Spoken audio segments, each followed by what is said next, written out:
여러분 안녕하십니까? 요양보호사 27회 실기 기출문제 그 첫 번째 시간을 갖도록 하겠습니다. 1번 문제입니다. 치매 대상자가 속옷을 갈아입으려고 하지 않을 때 올바른 대처 방법은 속옷을 갈아입지 않으려고 한다. 1. 갈아입지 않으려는 이유를 알아본다. 2. 목욕을 한다면 강제로 갈아입힌다. 갈아입지 않으면 밥을 주지 않는다고 말한다. 4. 속옷을 사다 주고 혼자 갈아입으라고 한다. 5. 자녀에게 갈아입히라고 말한다. 답이 눈에 들어오셨습니까? 네, 답을 확인해 보도록 하겠습니다. 갈아입지 않으려는 이유를 알아본다. 이것이 갈아입지 않으려고 하는 대상자에 대해서 대하는 올바른 대처 방법입니다. 확인합니다. 갈아입지 않으려는 이유를 알아본다. 속옷을 갈아입지 않으려고 할 때는 뭔가 이유가 있을 수가 있죠. 속옷이 꽉 끼어서 불편하다든지 또는 뭔가 마찰을 일으켜서 따갑다든지 어떤 이유가 있을 것입니다. 그 이유를 알아보는 것, 이것이 첫째입니다. 강제로 이러한 방법은 좋지 않습니다. 밥을 주지 않겠다 이런 위협하는 방법도 좋지 않습니다. 할 수 없는 사람에게 너 혼자 갈아입어라 이것도 좋지 않죠. 집에 있는 자녀들 아들 불러다 갈아입히라고 하겠다 이런 방법 좋은 방법은 아닙니다. 갈아입지 않으려는 이유를 알아본다. 이것이 답입니다. 2번입니다. 치매 대상자가 혈압이 높은데도 목욕을 하겠다라고 하면 어떻게 하겠는가 하는 겁니다. 1. 혈압약을 복용한 후에 목욕시킨다. 2. 샤워보다는 통 목욕으로 한다. 3. 대상자의 가족에게 허락받고 목욕시킨다. 4. 목욕 시간은 1시간 이내로 한다. 5. 혈압이 높을 때 목욕을 하면 위험하다는 것을 알려준다. 혈압이 높은데도 계속 목욕을 하겠다라고 하는 경우에 대처 방법 눈에 들어오셨습니까? 답을 확인해 보겠습니다. 5번입니다. 혈압이 높을 때 목욕을 하면 위험하다는 것을 알려줘야 합니다. 이거 자체가 위험한데 졸른다고 해서 들어주거나 이렇게 하면 안 되겠죠. 다시 한번 확인해 봅니다. 네, 혈압이 높을 때 목욕하면 위험하다는 것을 알려준다. 목욕은 1시간 이내로 한다고 그랬는데 보통 2, 30분 이내로 합니다. 그리고 나머지 이러한 것들은 해당되지 않습니다. 이렇게 해서는 안 됩니다. 3번입니다. 방문 요양 시 대상자가 매번 목욕을 시켜달라고 옷을 벗고 알몸으로 기다릴 때 요양보호사의 대처 방법은 요양보호사는 대상자에 대해서 원칙적으로 아, 훈계한다든가 또는 설득한다든가 부정한다, 부인한다 이러한 태도는 올바르지 않습니다. 일반적으로 가르쳐서 될 문제가 아닌 사람을 설득해서 가르치려 한다든가 어떠한 말에 대해서 그게 아니다 이런 식으로 반박을 하거나 부인하거나 이렇게 되면 병을 악화시킬 수가 있죠. 그러나 하나는 뭐냐면은 성희롱이나 성추행에 해당되는 어떤 행동들이 있을 때는 단호해야 합니다. 그 부분에 대해서까지 용인해서는 안 되는 겁니다. 그렇게 하고 이 문제를 보죠. 1번 서비스 제공을 중단한다. 이웃에게 알려 도움을 청한다. 같이 TV를 보자고 한다. 임의로 목욕 서비스를 실시한다. 금일 목욕 서비스가 없음을 설명하고 옷을 입도록 단호하게 말한다. 정답은요. 눈에 들어왔죠? 네, 5번입니다. 목욕을 시켜달라고 할 때마다 뭐냐면 옷을 벗고 알몸으로 기다리고 있다. 이것은 거의 비록 이 대상자가 정신이 온전하지 못하다 할지라도 이런 것은 성추행이나 성희롱이나 이런 부분에 들어가는 거기 때문에 단호해야 합니다. 그래서 금일에는 목욕 서비스가 없다. 이렇게 하면 목욕 서비스를 할 수 없다는 걸 단호하게 얘기하죠.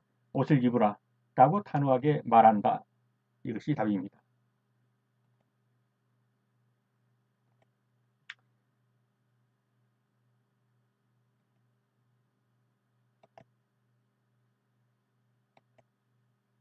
네, 4번입니다. 대상자가 서비스 시간 이외에 자주 전화하며 이런저런 푸념을 할 때 요양보호소의 대처 방법은 근무 시간도 아닌 서비스 시간 이외에 자주 전화를 해가지고 이런저런 푸념을 하는 거예요. 그럴 때 어떻게 하겠느냐는 겁니다. 1. 업무 시간 외에는 전화를 받지 않는다. 2. 대상자를 이해하며 전화를 받아 끝까지 들어준다. 3. 상황을 파악한 후 개인적으로 해결해준다. 4. 이야기를 들어주고 추가 서비스료를 받는다. 5. 서비스 제공 시간 이외에는 통화가 어려움을 이해시킨다. 정답이 눈에 들어오셨죠? 확인합니다. 네, 5번입니다. 서비스 제공 시간 외에는 통화가 어렵다는 것을 이해시키면 됩니다. 네, 서비스 제공 시간 외에는 통화가 어려움을 이해시킨다. 3번은 아까 봤죠? 5번입니다. 요양보호사가 오음에 감염되었다는 겁니다. 오음에. 감염된 대상자에게 서비스를 실행한 후에 겨드랑이에 물집이 생겼다. 오음에 감염된 대상자에게 서비스를 실행한 후에 요양보호사 자신이 겨드랑이에 물집이 생겼다. 그리고 가려움증이 있을 때 어떻게 치료를 받아야 되겠느냐 하는 겁니다. 1. 24시간 이내에 예방접종을 한다. 2. 얼굴을 포함한 전신에 오음치료 연고를 바른다. 3. 엑스레이를 찍어 감염 여부를 확인한다. 자연 치유됨으로 그냥 놔둔다. 5. 요양보호사와 동거하는 가족까지 동시에 치료를 받는다. 답이 눈에 들어오셨습니까? 네, 확인하겠습니다. 5번입니다. 네, 요양보호사와 동거하는 가족까지, 왜냐면 가족까지 옮을 수가 있으니까요. 동시에 치료를 받는다. 1번, 24시간 이내 예방접종을 한다. 이미 그 오음이 옮겼는데 예방접종 한들 무슨 소용이 있겠습니까? 얼굴을 포함한 전신에 오음치료 연고를 받는다. 이것도 적당한 방법 아니죠? 엑스레이 찍는다고 나온 것도 아니고요. 자연침을 그냥 놔둔다? 안 되죠? 네, 답은 5번입니다.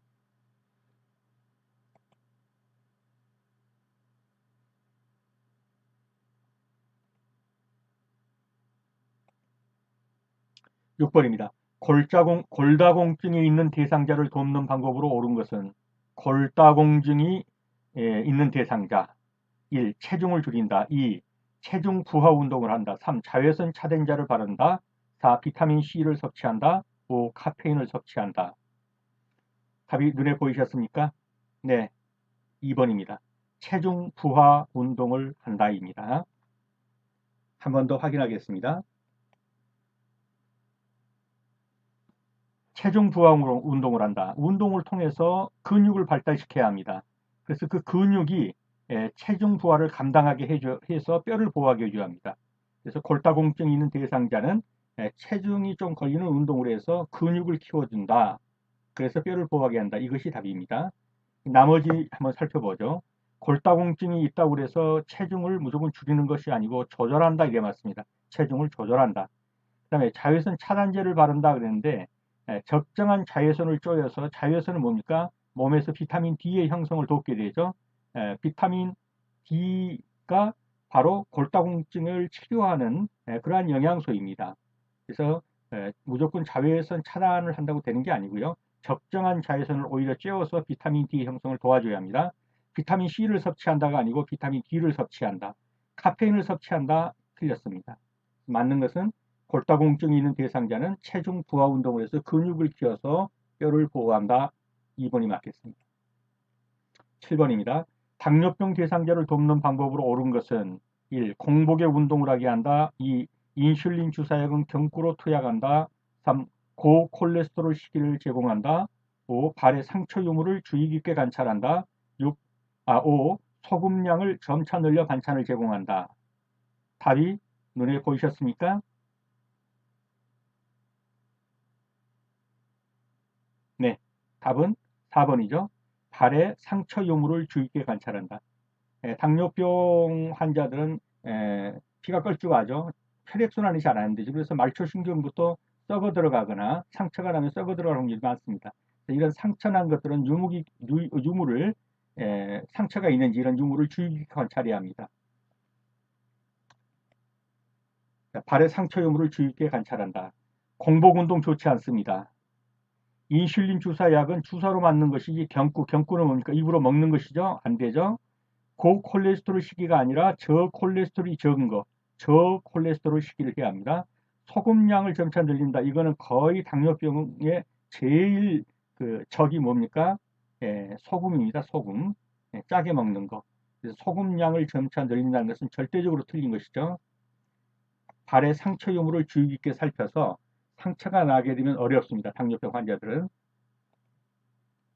8번입니다. 선망 대상자가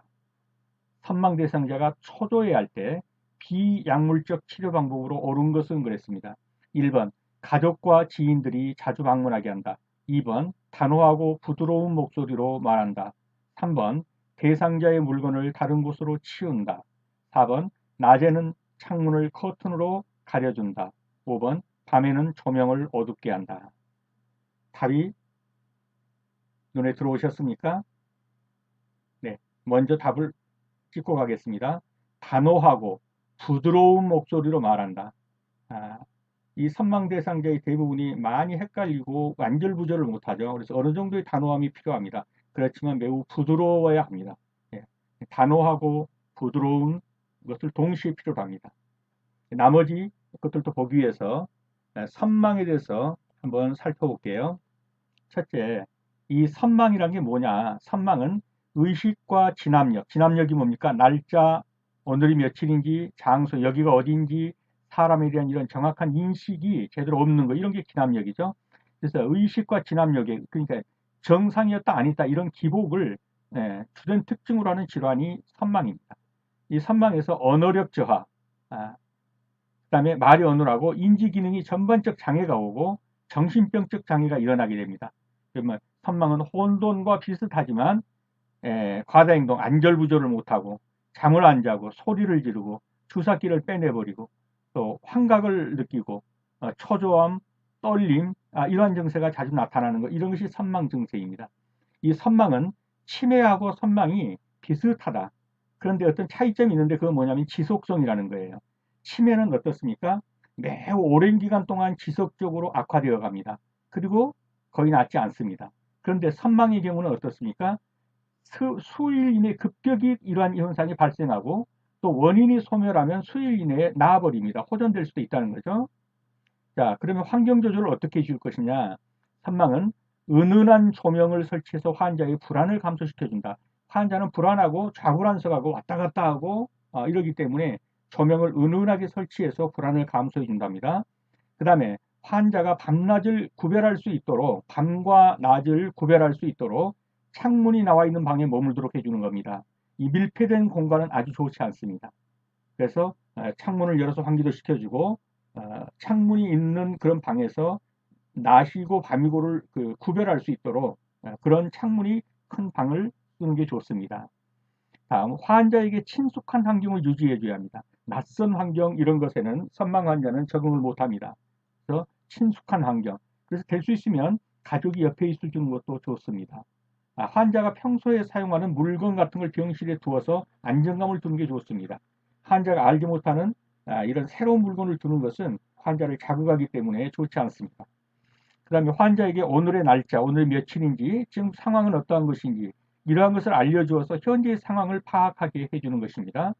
그 다음에 불필요한 외부 자극을 피해줘야 합니다. 강한 불빛을 피하고 그림자나 소음 이런 것은 환자를 놀라게 하거나 혼란스럽게 합니다. 자, 이 정도를 보시고 이제는 답을 다시 한번 보시죠. 자, 선망 대상자가 초조해할 때 비약물적으로 치료하는 방법으로 옳은 것은 그랬습니다. 옳은 것은 단호하면서도 부드러운 목소리로 말한다. 부드럽다는 것은 안정감을 주죠. 단호하다는 것은 뭡니까? 많은 우왕좌왕, 갈팡질팡해서 조금은 질서를 잡아주는 것이죠. 1번, 가족과 지인들이 자주 방문하게 한다. 이런 건 좋지 않습니다. 가족 중에 친근한 가족은 옆에 있는 게 오히려 좋습니다. 그렇지만 이러한 지인들이 자주 방문해서 복잡하게 한 것은 좋지 않습니다. 대상자의 물건을 다른 곳으로 치운다. 아까 보셨죠? 대상자가 익숙한 물건을 곁에 두어서 안정감을 주게 하는 것입니다. 낮에는 창문을 커튼으로 가려준다. 안 좋다고 그랬죠? 창문을 열어서 커튼을 열어서 낮과 밤을 구별하게 해줘야 합니다. 밤에는 조명을 어둡게 한다. 아니라고 그랬죠? 은은한 조명을 비춰서 안정감을 주어야 한다. 네, 그래서 답은 2번이 되겠습니다. 9번입니다. 오른쪽 편마비가 있는 대상자가 누워있는 상태에서 식사할 때 돕기의 방법은, 자, 편마비가 오른쪽에 있습니다. 그러면 누워 있다라고 할 때 식사를 하려면 이 사람이 어떤 상태 식사를 해야 되겠느냐 하는 겁니다. 1번, 침대에 똑바로 누운 상태.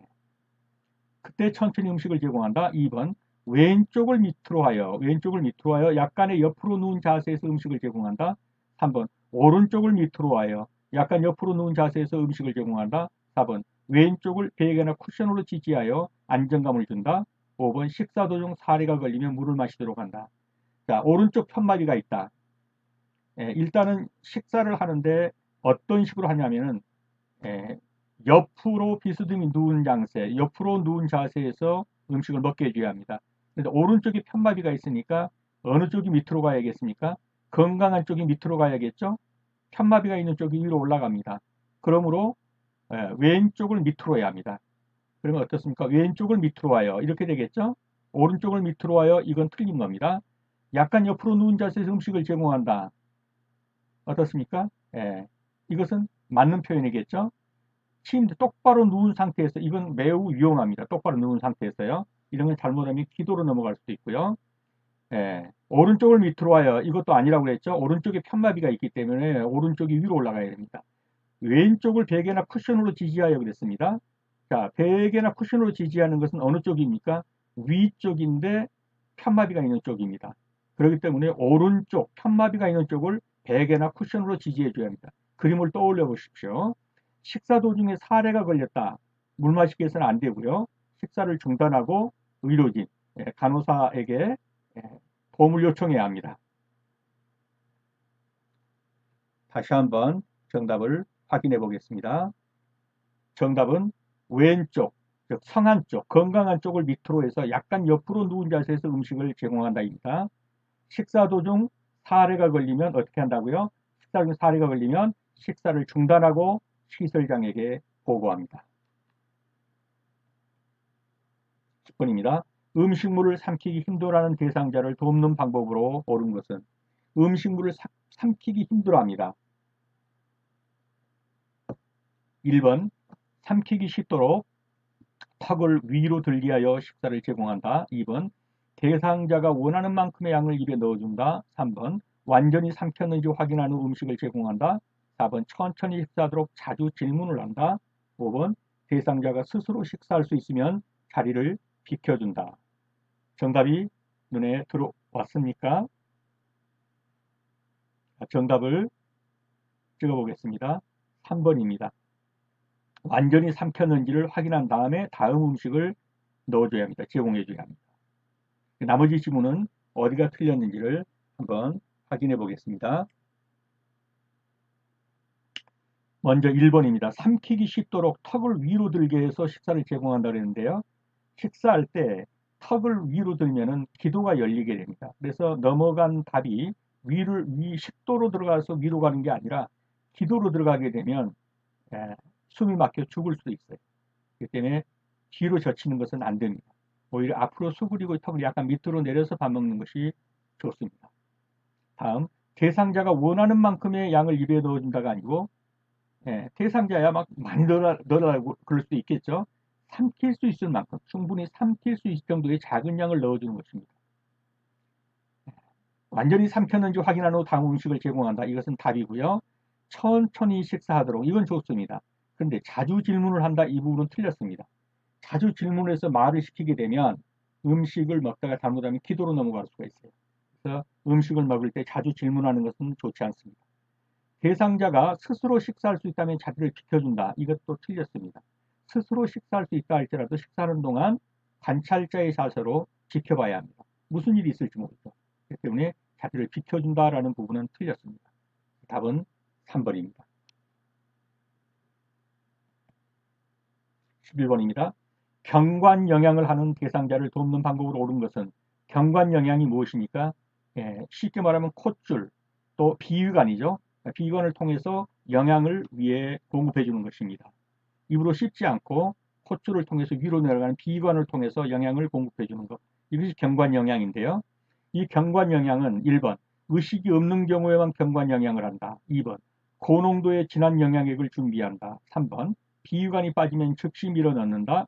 4번 비위관이 새거나 역류되면 간호사에게 알린다. 5번 비위관이 막히거나 혼탁할 경우 세척을 위해 빼낸다. 자, 답이 어떤 것인지는 눈에 들어왔습니까? 네, 답은 4번이죠. 비위관이 세거나 역류되면 간호사에게 알립니다. 나머지 지문들도 한번 살펴보겠습니다. 답은 비위관이 세거나 역류되면 간호사에게 알린다. 이것이 경관 영양을 하는 대상자를 돕는 가장 좋은 방법이다.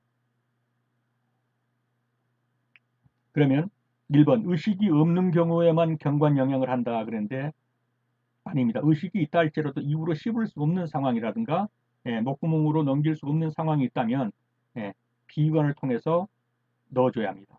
그러므로 의식이 있는 경우에도 경관 영양을 하는 경우가 있다. 그래서 이 부분이 틀렸습니다. 고농도의 진한 영양액을 준비한다. 아닙니다. 이런 부분은 뻑뻑해서 문제가 생길 수 있습니다. 그래서 비교적 연한 그런 영양액을 준비하는 것이 좋습니다. 진한 영양액 틀렸습니다. 자, 비위관이 빠지면 즉시 밀어넣는다. 아닙니다. 밀어넣거나 빼거나 하는 것은 의료행위입니다. 그렇기 때문에 이 부분은 간호사 또는 의료진이 해야 되는 부분이지 요양보호사가 하는 부분이 아닙니다. 그래서 틀린 것입니다. 비위관이 막히거나 혼탁할 경우 세척을 빼낸다. 밀어넣는 거 빼내는 거 다 요양사의 업무가 아니라고 그랬죠. 그래서 답은 4번이 되겠습니다. 12번입니다. 대상자에게 물약을 투여할 때 돕기 방법으로서 옳은 것은 물약 투여입니다. 1번 뚜껑의 위가 위로 가도록 놓고 계량컵을 눈높이로 든다. 2번 라벨이 붙은 쪽 방향으로 용액을 따른다. 3번 약을 따른 후에 약물을 흔들어 섞은 후 보관한다. 4번 병뚜껑을 닫은 후 입구를 깨끗이 닦는다. 5번 약의 용량이 적을 때는 바늘을 제거한 주사기를 이용해서 투여한다. 답이 눈에 들어오셨습니까? 확인해 보겠습니다. 네, 답은 5번입니다. 약의 용량이 적을 때는 바늘을 제거한 주사기를 이용해서 투여해 줍니다. 그러면 나머지 지문들은 어디가 틀렸는지 한번 확인을 해 보겠습니다. 네, 답은 물약 투여에서 답은 용량이 적다면 바늘을 제거한 주사기를 이용해서 투여합니다. 자, 1번 보겠습니다. 뚜껑의 위가 위로 가도록 넣고 계량컵을 눈높이로 맞춘다 그랬는데 뚜껑의 위가 어디로 가야 합니까? 뚜껑의 위가 아래로 가야 합니다. 네, 그래서 일종의 뒤집힌 상태로 넣는 것이죠. 두 번째, 라벨이 붙은 쪽 방향으로 용액을 따른다 그랬는데 아닙니다. 라벨이 붙은 쪽 방향은 뭡니까? 손을 잡습니다. 라벨이 붙어 있으니까 손으로 잡아도 덜 미끄럽겠죠? 네. 그리고서 라벨이 붙지 않은 방향 쪽으로 용액을 따릅니다. 설령 샌다 하더라도 이 라벨에 묻질 않아요. 조금 쉬하고 라벨에 묻어서 라벨이 보이지 않으면 이게 무슨 약인지, 그렇죠? 약의 어떤 용법은 어떤지 이러한 글씨들이 다 지워져 버리거나 이런 문제도 생길 수가 있어요. 그래서 라벨이 붙은 쪽을 손으로 잡고 라벨이 붙지 않은 방향으로 용액을 따른다. 그래야 맞습니다. 3번 약을 따른 후에 약물을 흔들어 섞은 후 보관한다. 어떻습니까? 약을 따르기 전에 흔들어서 따라야겠죠. 근데 따른 후에 흔들은다. 그게 무슨 소용이 있겠어요? 그래서 틀린 것이죠. 따르기 전에 흔들어 따른다. 이렇게 돼야 돼요. 병 뚜껑을 닫은 후 입구를 깨끗이 닦는다? 아니에요. 뚜껑을 닫기 전에 입구를 닦고 그리고 병 뚜껑을 닫아야 합니다. 그래서 틀린 것입니다. 약의 용량이 적을 때는 바늘을 제거한 주사기를 이용해서 투여한다. 이 부분이 맞습니다. 답은 5번이 되겠습니다. 13번입니다. 왼쪽 귀에 염증이 있는 대상자에게 귀약을 투여할 때 올바른 방법은 무엇인가 그랬습니다. 왼쪽 귀에 염증이 있다는 겁니다. 1번 왼쪽 귀를 위쪽으로 하여 편안한 자세를 취하도록 한다. 2. 귓바퀴를 후방향으로 잡아당겨 약물 투여가 쉽도록 한다. 3. 약물이 잘 흡수되도록 귀 입구를 문질러 준다. 4. 정확한 방울수에 약물을 2도 중앙에 점적한다. 5번 약물을 점적 후 솜을 귀에 끼워 넣는다. 답이 눈에 들어왔습니까? 네, 답을 확인하겠습니다. 1번입니다. 왼쪽 귀가 염증이 있다면 어떻습니까? 왼쪽 귀 쪽이 위쪽으로 가야겠죠? 그래 약물을 떨어뜨리면 안으로 들어가겠지 않습니까? 그래서 왼쪽 귀를 위쪽으로 해서 편안한 자세를 취하도록 한다. 나머지 지문은 어디가 틀렸는지를 확인해 보겠습니다.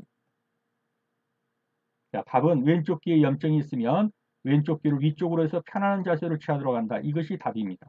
그러면 귓바퀴를 후방향으로 잡아당겨서 약물을 투여하기 쉽도록 한다. 이건 어디가 틀렸을까요? 네, 단순히 후방향이 아니라 뭡니까? 이거는 후상방입니다. 네, 귀가 이렇게 있으면 후상방, 여기 이렇게 잡아당긴다. 위쪽으로.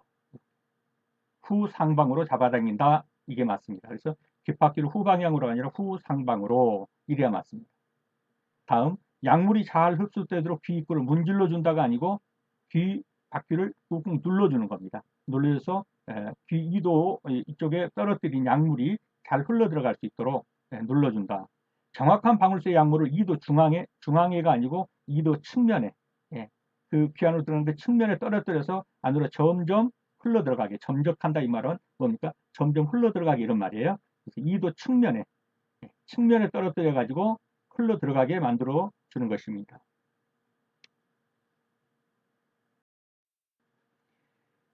약물을 점적고 솜을 귀에 끼워 넣는다. 넣는 것까지는 안 됩니다. 넣으면 약물 넣은 거 다 솜에 묻어 나와 버리겠죠. 귓바퀴 쪽을 약간 닦아주는 건 좋지만 이것도 틀렸습니다. 그래서 답은 1번이 되겠습니다. 14번입니다. 수액을 맡고 있는 대상자의 손목이 부었을 때 대처 방법으로 옳은 것은, 예, 수액을 링거를 맡고 있는데 손목이 부어옵니다. 뭔가 세겠죠 지금. 그럴 때 어떻게 하겠느냐. 1번 즉시 조절기를 잠근다. 2번 손목 부위를 문질러준다. 3번 주사바늘을 즉시 뺀다. 4번 수액의 주입 속도를 줄인다. 5번 수액병을 대상자의 심장보다 낮게 내려준다. 답은 눈에 들어오셨습니까? 네. 즉시 조절기를 잠그고 간호사에게 보고를 해야겠죠. 나머지 지문들은 어디서 틀렸습니까? 확인해 보겠습니다.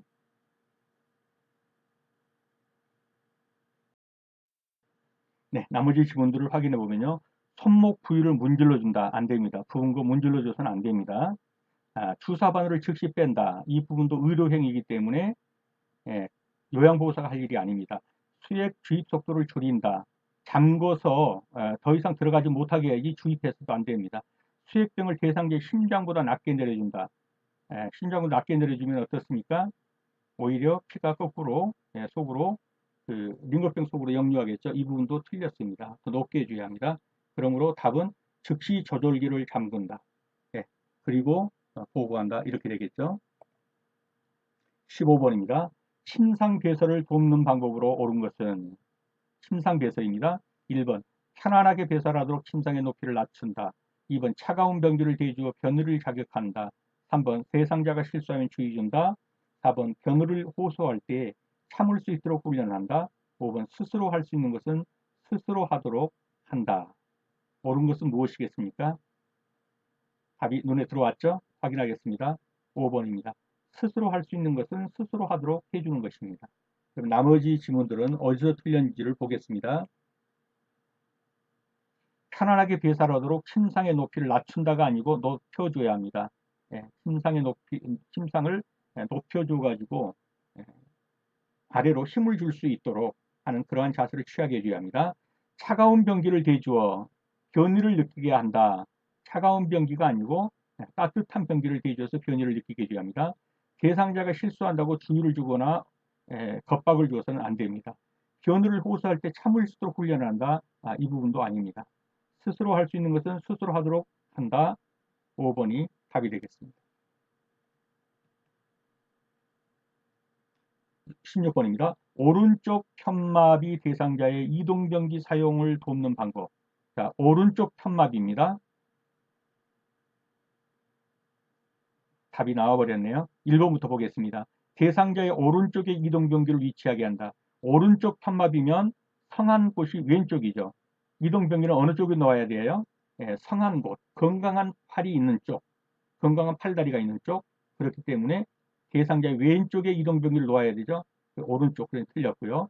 침대와 90도로 이동변기를 놓는다. 90도가 아니라 약 45도로 비스듬히. 그래서 틀렸고요. 이동변기를 침대보다 높게 한다가 아니고 침대의 높이와 같게 한다. 침대의 높이와 같게 해야 합니다. 그래서 틀렸고요. 하체를 노출하여 무릎 덮개를 덮어준다. 하체는 노출하면 안 되겠죠. 그래서 하체를 덮어줘야 합니다. 그래서 노출하여 그러니 틀렸습니다. 답은 이동변기를 조절해서 두 발이 발바닥에 닿게 해줘야 합니다. 그래야 안정이 있겠죠. 이동변기를 조절해서 두 발이 발끝이 닿게 이렇게 해도 안 돼요. 두 발바닥이 바닥이 바닥에 닿게, 두 발이 바닥에 닿게 이렇게 맞습니다. 17번입니다. 스스로 허리를 들 수 없는 대상자의 기저귀 교환 방법으로 옳은 것은 스스로 허리를 들 수 없습니다. 1번 무릎을 세우고 똑바로 누운 상태에서 교환한다. 2번 옆으로 돌려눕혀 기저귀를 교환한다. 3번 기저귀의 배설물을 밖으로 말아 넣는다. 4번 물티슈로 닦은 후 바로 기저귀를 채운다. 5번 가능하면 간이 변기 사용을 시도해 본다. 답이 눈에 들어왔습니까? 네, 답 확인합니다. 2번입니다. 스스로 허리를 들 수 없기 때문에 허리를 들려고 하는 것은 무리합니다. 그러므로 옆으로 돌려 눕혀가지고 기저귀를 교환해 줘야 합니다. 네, 그래서 무릎을 세고 똑바로 누운 상태에서 허리를 못 드는데요. 이런 경우는 아니죠. 그 다음에 기저귀의 배설물을 밖으로 말아? 아닙니다. 안으로 막아서 깨끗한 쪽이 밖으로 나오게 해야겠죠. 네, 밖으로 말아 이렇게 틀렸죠. 물티슈로 닦은 후 바로 기저귀 이 부분이 틀렸죠. 물티슈로 닦은 후니까 물기를 말려서 그 다음에 기저귀를 채워줘야겠죠. 물기를 말리고 마른 수건으로 닦는다든가 물기 말리고 기저귀를 채운다 그래야 맞습니다. 가능하면 변기 사용을 시도해 본다. 스스로 허리도 들 수 없는 사람에게 간이 변기 사용하도록 하는 것은 무리가 되겠죠? 아닙니다. 그래서 답은 2번이 되겠습니다. 다시 한번 확인합니다. 네, 옆으로 돌려눕혀서 기저귀를 교환한다. 이것이 맞는 답입니다. 18번입니다. 대상자가 유치 도뇨관을 사용할 때 주의사항으로 옳은 것은 유치 도뇨관이 뭡니까? 소변줄이죠. 예, 스스로 소변을 볼 수가 없어서 방광 쪽으로 유치 도뇨관을 넣어서 소변을 빼내는 것입니다. 1. 이동할 때는 소변 주머니를 아랫배보다 밑에 둔다. 2. 도뇨관이 빠지지 않도록 움직이지 못하게 한다. 3. 도뇨관이 막힌 경우 즉시 교체한다. 4. 소변색이 이상하거나 탁해진 경우 즉시 버린다. 5. 아랫배가 아프다고 호소할 때는 소변 주머니를 비워준다. 자, 주의사항으로 옳은 것 눈에 들어왔습니까? 네, 1번이죠. 이동할 때는 소변 주머니를 아랫배보다 밑에 두어야 소변이 흘러내릴 수 있겠죠. 네, 2번은 뭐가 틀렸습니까? 도뇨관이 빠지지 않도록 아예 움직이지 못하도록 침상에만 누워있게 한다. 이 방법은 좋지 않습니다. 왜냐하면 도뇨관을 차고도 움직일 수 있고 운동할 수 있기 때문이에요. 도뇨관이 막힌 경우 즉시 교체한다. 이것은 뭡니까? 요양사 갈 업무가 아닙니다. 이것은 간호사라든가 의료진이 하는 것이죠. 소변색이 이상하거나 탁해진 경우 즉시 버린다. 이런 경우는 오히려 의료진에게 보고를 해서 왜 그런지 왜 이러한 소변이 나오는지를 확인해 봐야 합니다. 다음에 아랫배가 아프다고 호소할 때 소변 주머니를 비워준다. 지금 소변 주머니 찼다고 그래가지고 아랫배가 아픈 건 아니겠죠. 뭔가 소변이 흘러나오는 소변줄이 꼬였다든가 다른 어떤 이유가 있어서 소변이 나오지 못하니까 방광이 압박을 받아서 아플 수가 있어요. 그러니까 이런 경우에도 소변 주머니를 비워주는 게 아니라 왜 아픈지를 확인해 봐야 합니다. 소변줄이 꼬였는지. 만약 그렇지 않다면 의료진에게 보고해서 진료를 받게 해줘야 합니다. 그래서 답은 이동할 때는 소변 주머니를 아랫배보다 밑에 둔다. 1번이 되겠습니다. 확인합니다. 이동할 때는 소변 주머니를 아랫배보다 밑에 둔다. 이것이 답이 되겠습니다. 19번입니다. 대상자의 면도를 도울 때, 면도입니다. 피부 손상을 예방하는 방법은 1. 턱에서 귀 밑 방향으로 면도한다. 2. 면도날은 얼굴 피부와 직각을 유지하며 면도한다. 3. 주름진 피부를 위로 당기면서 면도한다. 4. 면도 전에 따뜻한 물수건을 얼굴에 대어준다. 5. 면도할 부위에 거품을 깨끗이 씻은 후에 면도한다. 답이 눈에 들어오셨습니까? 확인합니다. 4번이죠. 면도 전에 따뜻한 물수건을 얼굴에 데워주어서 면도하는 것이 좋습니다. 그러면 1번은요. 턱에서 귀 밑이 아니라 귀 밑에서부터 턱 쪽으로 따라서 면도를 해줍니다. 위에서 아래로죠. 귀 밑에서 턱 쪽으로. 2번 면도날은 얼굴 피부와 직각을 유지하며 아닙니다. 약 45도 정도로 비스듬하게 그런 식으로 해서 면도해 줘야 합니다. 3번 주름진 피부를 위로 당기면서가 아니라 아래로 당기면서 면도합니다. 면도할 부위에 거품을 깨끗이 씻어내 면도한다가 아니라 거품이 있는 상태로 밀어내면서 면도하게 됩니다. 다른 부분 다 틀렸고요. 면도 전에 따뜻한 물수건을 얼굴에 대어준다. 4번이 정답이 되겠습니다.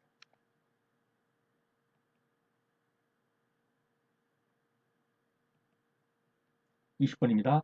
목욕하는 동안에 대상자의 체온이 떨어지지 않도록 돕는 방법으로 옳은 것은 목욕하는 동안입니다. 체온이 떨어지지 않게 하는 방법입니다. 1. 서둘러 목욕을 마친다. 2. 뜨거운 타월로 몸을 닦아준다. 3. 자주 따뜻한 물을 몸에 뿌려준다. 4. 뜨거운 물로 머리를 감겨준다. 5. 욕조에 뜨거운 물을 받아서 앉도록 한다. 답이 들어왔습니까? 네, 정답은 3번입니다. 자주 따뜻한 물을 몸에 뿌려주어서 체온이 떨어지지 않게 해줘야 합니다. 다른 질문들을 살펴보겠습니다. 목욕하는 동안 체온이 떨어지지 않는 건데 서둘러 목욕을 마친다. 뭐 이거는 여기서 묻고 있는 답은 아니겠죠. 목욕하는 동안이니까요. 뜨거운 타올로 몸을 닦아준다. 이 부분도 목욕하는 동안 체온이 떨어지지 않는 방법은 아니겠죠. 뭐 목욕이 끝난 다음에 체온 유지 이런 건 되겠지만요. 뜨거운 물로 머리를 감겨준다. 이 부분도 대상자의 체온이 떨어지지 않을 정도는 아닐 거예요. 머리만 뜨거운 물로 한다고 그랬어요. 온 몸이 체온이 떨어지니까. 욕조에 뜨거운 물을 받아 앉도록 한다. 일반적으로 목욕을 시켜주는 대상자들이 욕조에 들어갔다 앉았다가 일어났다 하는 과정이 쉽지 않을 겁니다. 그래서 대부분 목욕 의자에 앉히고 목욕을 하는 경우가 대부분입니다. 이런 경우에 따뜻한 물을 계속 몸에 뿌려주면서 목욕을 하는 것, 이것이 좋습니다. 그래서 나머지 것은 다 틀렸고, 자주 따뜻한 물을 몸에 뿌려준다. 이것이 목욕하는 동안 대상자의 체온이 떨어지지 않도록 돕는 방법입니다.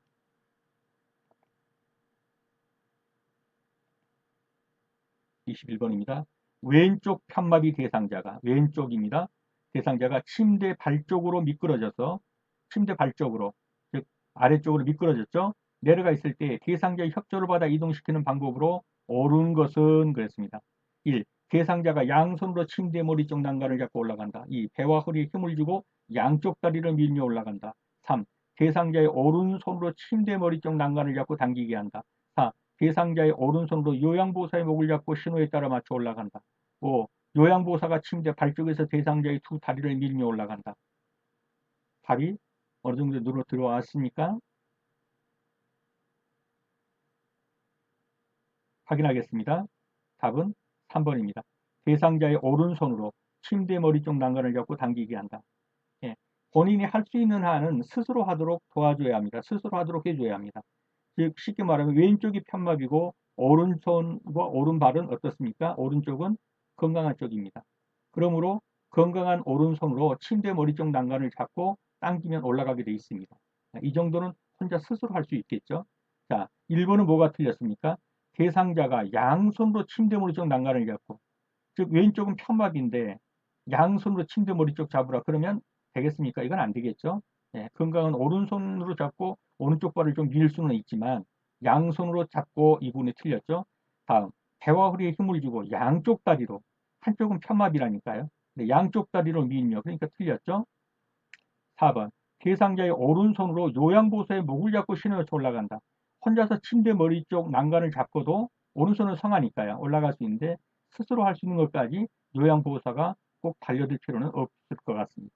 5번입니다. 요양보호사가 침대 발쪽에서 대상자의 두 다리를 밀며 올라간다. 한쪽 다리는 편막인데요. 좋지 않죠? 결국 뭐갑니까? 대상자의 오른손, 성한 오른손으로 침대 머리 쪽이 잡히죠. 그 난간을 잡고 당기면서 올라가면 됩니다. 답은 3번이 되겠습니다.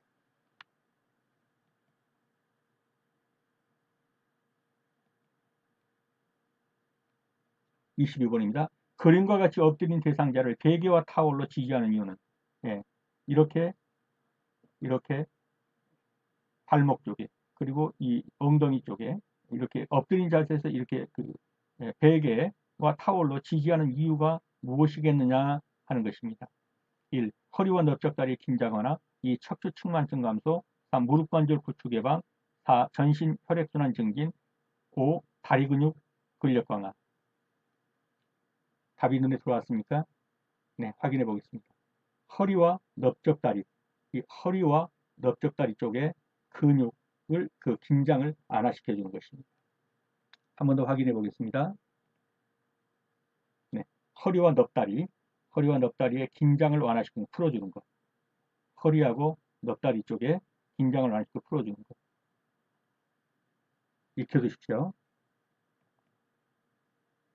다음, 휠체어를 이용해서 엘리베이터를 타고 내릴 때의 방법으로 옳은 것은, 즉 탈 때는 어떻게 타고 내릴 때는 어떻게 내리냐는 겁니다. 1번, 2번, 3번, 4번, 5번 그림을 봐주세요. 네, 정답을 확인하겠습니다. 2번입니다. 자, 탈 때는 요양보호사가 뒤쪽에 가고요. 당기면서 들어가게 됩니다. 내릴 때는요. 이 대상자가 앞으로 오게 해서 이런 식으로 내리는 거죠. 탈 때는 이런 식으로 들어가고요. 눈을 익혔습니까? 네, 2번이 정답이 되겠습니다.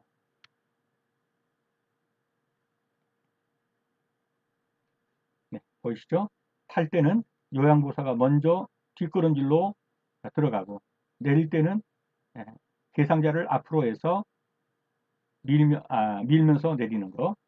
2번 그림을 확인해 주십시오. 24번입니다.